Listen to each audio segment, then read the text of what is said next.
Hi everyone, কী অবস্থা সবার? আজকে আমি একটি মুনলাইট সিনারি পেন্টিং করব। দেখতে থাকুন, আশা করি সবার ভালো লাগবে।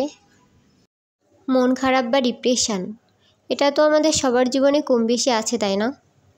আমাদের যখন খুব বেশি মন খারাপ বা ডিপ্রেশন হয়, দেখা যাচ্ছে যে আমরা সেই কথাগুলো আমাদের আশেপাশে মানুষদের সাথে শেয়ার করতে পছন্দ করি।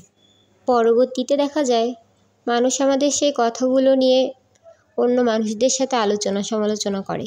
আমরা তখন চিন্তা করি এই কথাগুলো তাদের সাথে শেয়ার না করলেই ভালো হতো।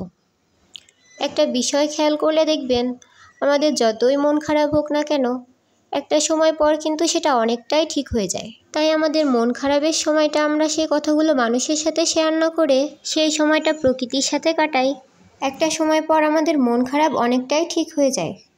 প্রকৃতির সাথে সময় কাটানোর সবথেকে ভালো দিক হলো, মানুষ মানুষকে কষ্ট দিলেও প্রকৃতি কখনো মানুষকে কষ্ট দেয় না।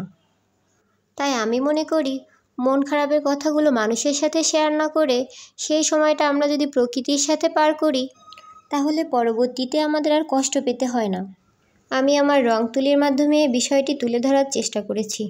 আমি এখানে প্রথমেই পেন্টিং করার জন্য ডার্ক নেভি ব্লু কালারটি নিয়েছি। তারপর সিনারিটিকে হাইলাইট করার জন্য ব্লু কালারটি ইউজ করছি।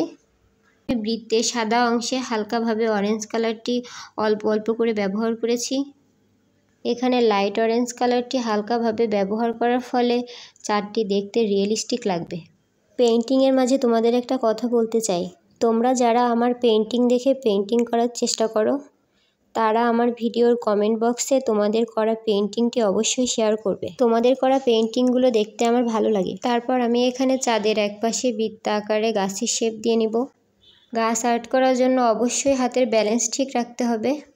গাছ আঁকার ক্ষেত্রে সবসময় একটি বিষয় খেয়াল রাখতে হবে, গাছের উপরের অংশ সবসময় সরু হয় ও নিচের অংশ অনেকটা মোটা হয়। এই দিকটা খেয়াল রাখলে গাছটা অনেকটা দেখতে সুন্দর হয়। তারপর আমি গাছের কিছু ডালপালা অ্যাড করব। আমি গাছের পাতা আঁকার জন্য এখানে ব্ল্যাক কালারটি ইউজ করছি।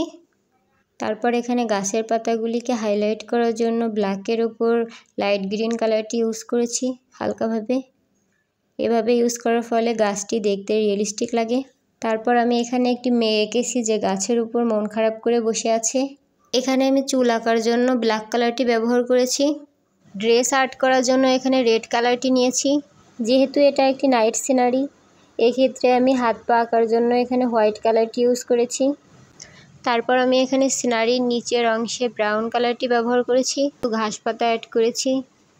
ঘাস পাতা অ্যাড করার জন্য আমি এখানে লাইট গ্রিন কালারটি হালকাভাবে ব্যবহার করেছি। এতে ঘাসগুলি দেখতে খুবই ভালো লাগে। আমার ভিডিওটি অলমোস্ট শেষ প্রায়। ভিডিওটি ভালো লাগলে লাইক, কমেন্ট, শেয়ার করে পাশে থাকবেন। আল্লাহ হাফেজ।